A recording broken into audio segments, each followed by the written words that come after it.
बहुत साल पहले इराक के एक बड़े शहर में लोग पत्थरों और लकड़ी के बने बुतों को अपना खुदा मानते थे। हर घर में एक बुत, हर बाजार में एक बुत और हर मोड़ पर एक बुत स्थापित था। लेकिन उसी शहर में एक बच्चा था, इब्राहिम अलैहिस्सलाम, जो पैदाइशी तौर पर हिदायत पर पैदा हुए थे। एक दिन आपने आसमान की तरफ देखा, एक चमकता हुआ सितारा दिखा। लोगों ने कहा, यह हमारा खुदा है। लेकिन सितारा कुछ देर बाद डूब गया। तभी आपने कहा, जो डूब जाता है वो मेरा रब नहीं हो सकता। फिर चांद निकला। लोग बोले, ये खुदा है, मगर चांद भी डूब गया। फिर अगले दिन सूरज निकला।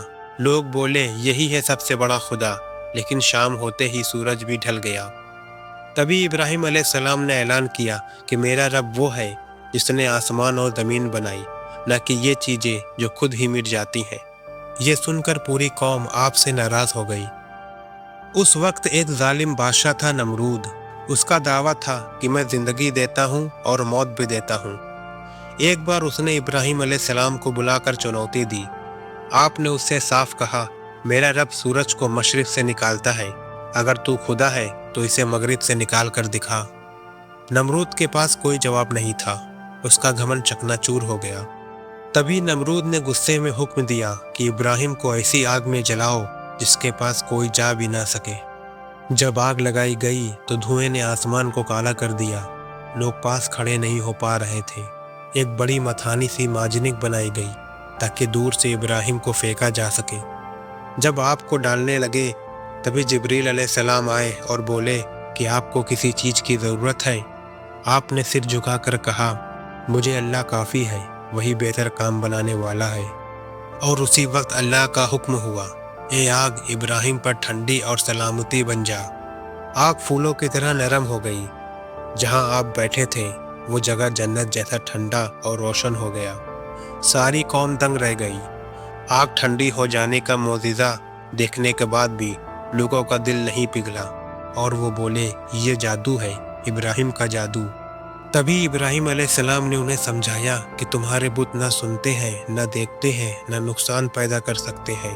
मगर कौम नहीं मानी। एक दिन शहर में त्योहार था। सब लोग बाहर चले गए। आप अकेले बुतों के मंदिर में गए और सारे छोटे बड़े बुतों को तोड़ दिया, सिर्फ एक सबसे बड़े बुत को छोड़कर, और कुल्हाड़ी उसी के कंधों पर टांग दी। जब लोग वापस आए तो हंगामा मच गया। उन्होंने इब्राहिम अलैहिस्सलाम को बुला लिया। आप शांत खड़े थे और कौम बोली, क्या तुमने हमारे बुतों को तोड़ा है? आपने बड़े इत्मीनान से कहा, क्यों नहीं, इस बड़े वाले से पूछ लो, कुल्हाड़ी उसी के पास है। वो गुस्से से चिल्लाए, ये कैसे बोल सकता है, ये तो लकड़ी का बना है। तभी इब्राहिम अलैहिस्सलाम ने कहा, जब ये बोल नहीं सकता, अपना बचाव नहीं कर सकता, तो खुदा कैसे हो गया? पर सच्चाई फिर भी कौम को बर्दाश्त नहीं हुई। जब कौम ने बिल्कुल नहीं माना तो आप पर वही आई कि इब्राहिम, अब इन लोगों को छोड़ दो। फिर आप अपनी बीवी हाजरा और बेटे इस्माइल को लेकर अल्लाह के हुक्म से अरब के सूने वीरान इलाके की तरफ निकल पड़े। जब हाजरा और इस्माइल को उस वीरान में छोड़ा गया जहां पानी का नामो निशान तक नहीं था, और हाजरा ने पूछा कि इब्राहिम, क्यों हमें यहाँ अकेले छोड़ रहे हो? तभी आपने चुप रहकर आसमान की तरफ इशारा किया कि ये अल्लाह का हुक्म है। तो हाजरा ने तुरंत कहा, अगर ये अल्लाह का हुक्म है तो वो हमें ज़रूर संभालेंगे। कुछ देर बाद इस्माइल को प्यास लगी। हाजरा सफ़ा और मरवा पहाड़ियों के बीच 7 बार दौड़ी, और उसी वक्त जब इस्माइल अपने पांव रगड़ रहे थे, वहां से जमजम का पानी फूट पड़ा।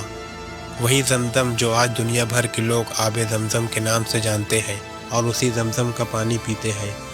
बाद में जब इस्माइल बड़े हुए तो बाप बेटे ने मिलकर काबा का घर बनाया और दुआ की कि हमारे रब इसे सलामती और हिदायत की जगह बना दे। और आज पूरी दुनिया उसी काबे की तरफ मुँह करके नमाज पढ़ती है। अगर यह वाकई आप लोगों को पसंद आया हो तो लाइक करें और चैनल रियल वॉइस को सब्सक्राइब ज़रूर करें। तो मिलते हैं किसी दूसरे वीडियो में, तब तक याद रखिए रियल वॉइस।